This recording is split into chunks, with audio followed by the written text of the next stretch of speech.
اے میرے وطن، یہ کیسی آزمائش ہے؟ کیا تم نے کبھی اس مٹی کا درد سنا ہے؟ وہ مٹی جو سونا اگلنا چاہتی تھی مگر اس پر تقدیر کا سیاہ سایہ پڑ گیا۔ میں اس وطن کی بات کر رہا ہوں جسے قدرت نے ہر نعمت سے نوازا مگر ہر دور میں وہ کسی نہ کسی آفت کی نظر ہوتا رہا۔ آخر میرے ملک کو کس کی نظر لگ گئی ہے؟ یہ وہ سوال ہے جو ہوا میں گونجتا ہے، جو ہر شہری کی خاموشی میں پناہ ہے۔ ہم نے آنکھ کھولی تو سرحدوں پر جنگ کے بادل چھائے تھے، معصوم خوابوں کو بارود کی بو کھا گئی۔ ہم نے دشمن کو للکارا، سینہ تان کر جنگ لڑی مگر زخموں کا حساب آج بھی باقی ہے۔ کیا یہ عالمی سازشوں کی نظر تھی جس نے ہمارے امن کو تار تار کر کے رکھ دیا؟ جب ہم بیرونی خطرات سے فارغ ہوئے تو قدرت کا قہر نازل ہوا۔ سیلاب یہ صرف پانی نہیں تھا، یہ آسمان کا وہ آنسو تھا جو ہماری بستیوں کو بہا لے گیا۔ کھیت اجڑ گئے، چھتیں گر گئی اور ہر طرف لاشوں اور بے بسی کا منظر تھا۔ کیا یہ قدرت کی بے رخی تھی یا پھر ہماری غفلت کی سزا؟ سب سے بڑا المیہ باہر کی جنگ یا باہر کا سیلاب نہیں بلکہ وہ اندرونی کھوکھلا پن ہے جو ہمیں چاٹ رہا ہے۔ چوریاں صرف گھروں میں نہیں ہوتی، چوری تو ہمارے ایمان کے ساتھ ہو رہی ہے۔ یہ وہ بددیانتی ہے جو غریب کے نوالے کو چھین لیتی ہے۔ ملک کا خزانہ تو بھر رہی ہے مگر عوام کی جیبیں خالی ہیں۔ وہ غریب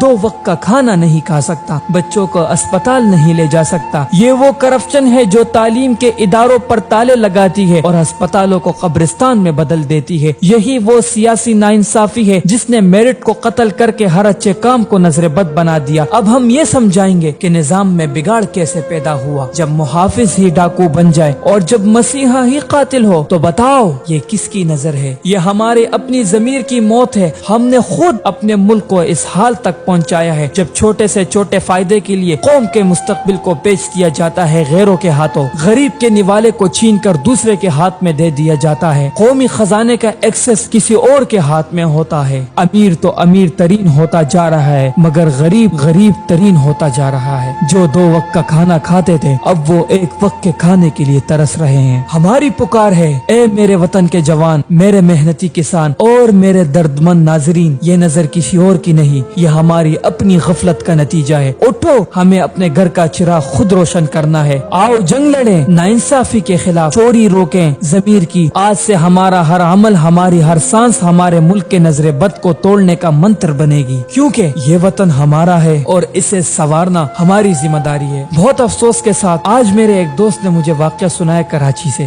وہ اور اس کا دوست رات آفس میں اپنی ڈیوٹی مکمل کرنے کے بعد صبح فجر کی نماز کے بعد نکلتے ہیں۔ انہیں کراچی نیشنل اسٹیڈیم کے روڈ پر 2 مسلح افراد روکتے ہیں، اسلحے کی زور پر انہیں لوٹتے ہیں۔ اس سارے منظر کو دور ایک رکشے والا دیکھ رہا ہوتا ہے بے بسی کے ساتھ۔ وہ ان سے کہتا ہے کہ کچھ فاصلے